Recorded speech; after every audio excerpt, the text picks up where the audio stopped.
parole d'autres fiches. à Hervé Berville. Il me faut d'autres fiches. Merci, Monsieur le Ministre. Donc, il y a encore 13 orateurs, donc je vais essayer d'être très rapide. Non, mais c'est normal. C'est un moment important aussi, le budget.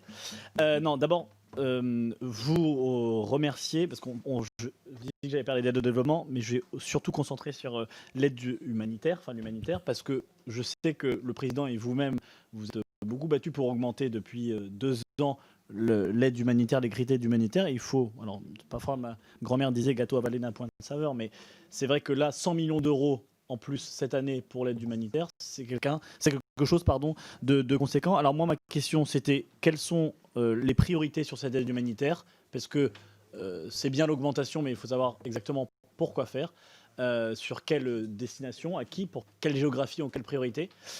Et puis le deuxième élément, c'est on a mis un point d'attention très fort sur le bilatéral depuis 2 ans, avec un renforcement du pilotage, renforcement de l'efficacité, puis il y a aussi la complémentarité entre le bilatéral et le multilatéral.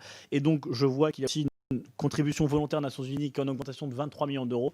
Et donc je voulais savoir à quelles agences était destinée cette augmentation des 23 millions d'euros pour justement permettre la complémentarité entre l'action bilatérale et multilatérale. Et peut-être une troisième toute petite question, l'évaluation, vous savez que c'est quelque chose qu'on partage ici, l'impact, l'efficacité, comment on fait en sorte qu'on atteigne les populations les plus vulnérables. Et donc, est-ce que dans le cadre de la loi de programmation et notamment de la création d'une commission indépendante d'évaluation, il y a déjà une budgétisation prévue pour cette nouvelle commission indépendante d'évaluation qui permettra justement de passer à la hauteur et à l'échelle sur cette question. Merci.